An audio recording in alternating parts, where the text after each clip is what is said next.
Hey everyone, what up? Matt Kaiser here. Now, as you guys know, I love a good character action game. And with Steam Next Fest, they will provide lots of very exciting and interesting indie games here.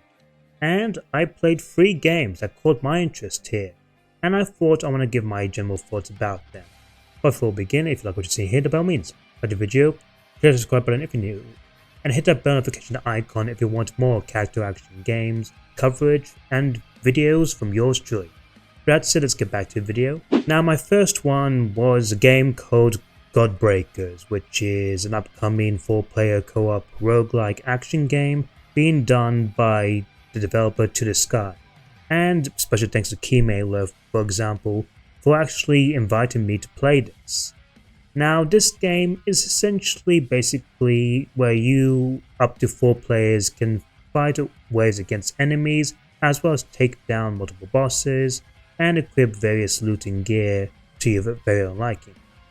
Now, when it comes to visuals, they're fairly decent for what this game is, though honestly, I think it's a little bit simplistic for my liking. Though there were some nice environments here I got to play around, especially this one here with this beautiful deserts kind of setting. Now, as for the actual combat, it was pretty much played good, with your attacks being very fast and fluid, with having different types of aggressive combos you can mix, as well as being a dodge, and even having this cool mechanic where you get to take down foes and steal their abilities, which I thought was really cool. Music seemed to be pretty solid, and overall was just an absolute blast here and there. And you get to play at least through 2 different missions. One mission taking down at least 2 different bosses in either missions, as well as zip through these lines here. Now, the level design is alright for what it is. However, it's really the combat that really is just absolutely really cool, and the bosses are fairly decent. Albeit the 2 mini bosses I did face were a bit too easy. And as for the actual main one, well, one niggle I did have was that the boss's HP did feel a bit too inflated for my liking, especially when playing against solo. So I just imagine is what happens when you do get to play with friends, where I think taking down waves of foes as well as mobs would be a lot more easier. Another thing is too, as while the combat did feel great, the hit design, especially against certain enemies, did get a bit too chaotic, and I wasn't really into the whole having a stamina, especially when you use certain dodges. It felt a little bit limiting, but I do understand why that's the case. Otherwise, it would be, easy to spam dodge, but even then, it's not too hard. And overall, I think using this Godbreak ability here looks really cool, and honestly was just a blast to play.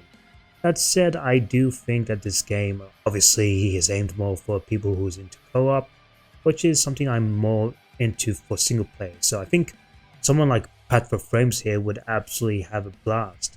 But for me, it was a little bit more chaotic to my liking, and I do think it's something that I don't think I would be playing. But this demo was still competent, even though I'm not fond of, like I said, the UI here. And the designs of some of the characters and enemies just looked a bit bland for my liking, except for the boss here by Marek, which absolutely looks really cool. So overall, not a bad demo, but certainly not for me. Next up we have is Anima Gate to Memories 1 and 2 Remastered. Now, this is actually a remaster of the original Anima Gate of Memories, as well as sequel, expansion, and this was actually being done by Anima Project. They actually released this whole Anima Gate of Memories, which was released all the way back in 2016, I think. And with this new remaster, they're bringing things like, enhancements to visuals, better cell shading, and some nice quality of life improvements here. And they have a demo out, with just you allowing to play through the first game, though sadly you can't play through the second one, though I do understand that because it would be a bit weird.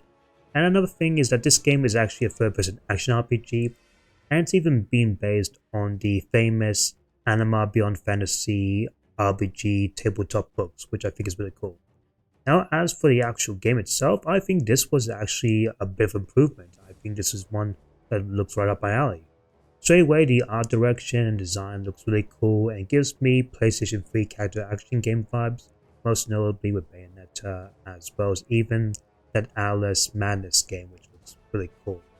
Not only that, but I think the combat itself really played well. I mean, it was a little bit clunky at first with trying to, practice all types of different moves, especially when a lot of them were tied to your stamina, which I'm a little bit mixed upon, but at the same time, it does make for good strategy here, especially when you have your magic to shoot down enemies that don't cost stamina. So that's a good way to, balance the different types of attacks and keep your style meter. And yes, this game does have a good style meter, just like any good action game should have, honestly. Not only that, but the music from it right here is pretty cool, and there's some neat enemies here. And overall, I think this game gave me a bad impression. Now, the voice acting for my here is okay-ish, and I'm a little bit interested in what they're going on with the story, but outside of that, maybe some oddities with how you're trying to, dodge and attack at the same time. I think this was actually a pretty cool demo. I mean, I think this one looks more up my alley, and the other neat thing here is that you can also switch between Pi members. You can switch between two protagonists, with the Bear of Calamities being more light and nimble, while Ergo here is more brutal and chaotic. And there's said to be things like a skill tree, which I think that would be awesome. And overall, I just had a blast with some really great bosses here, especially this one against the Red Queen, which really put my paces. It kind of reminded me of playing like say a Platinum Games title during the PS3 era. So yeah, I think this one out of the lot is probably the one I'm looking forward to. And this demo and this full game is actually coming out 3 weeks ahead.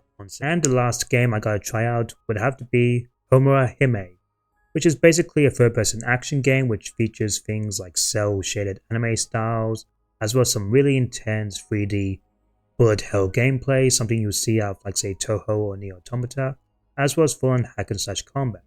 Now, fun thing is that this was actually in development, I think, all the way back in 2022, and recently just got a demo, and from what I see, it looks absolutely really good, and I couldn't wait to try it out, so I got a chance to finally try it out and see what it is. And how to say, out of all the 3 demos, I think this was probably the best one. Initially, this game really looks absolutely amazing, especially with the cutscenes, the overall art style, and overall visuals. Being on par with some of the best AA games I've ever seen, in my opinion. Honestly, the characters, especially the artwork and how they look and are portrayed, just look absolutely amazing, and visually just pop off so well. Not only that, but the gameplay really ran smooth, especially with this one being sort of a hack and slash RPG, sort of akin to, again, the Automata and other Platinum games, which was really cool.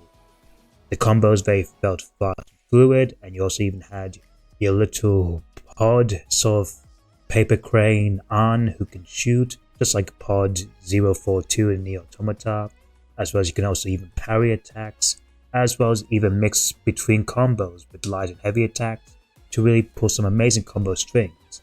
And overall, just made some really amazing combat in general. Lots of encounters look absolutely amazing, and there was even some neat puzzle and platforming sections. It was a little bit hard to get used to the air dash and trying to land on the platform correctly, but once you get used to it, it was a lot of fun. And overall, yeah, this game just really felt amazing to play and had an amazing boss at the end. The only nitpick I can give a little bit is that it did feel a little bit too easy, as I was pretty much wrecking lots of things with my attacks and didn't feel too penalized outside of missing a few style ranks, which yes, just like with the last demo, this one also has a style ranking based on your combos, your frequency, and on you not taking too much damage.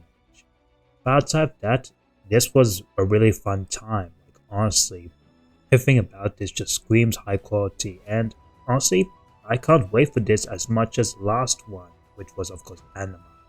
So I just say that this one, I'm glad to play this, and honestly, it was just a great time. And that would have to be it for me. Let me know down in the comments of what games you guys played through Steam Next Fest. Did you play any of these demos I mentioned? And if you did, which one did you enjoy the most? And let me know which ones that you also play as well, and if they are good, I'd like to try it out as well during my spare time. And Maybe, who knows, maybe even cover them for you guys. Anyway, that'll be it for me. Until then, Mad Kaiser out, and special thanks to my patrons.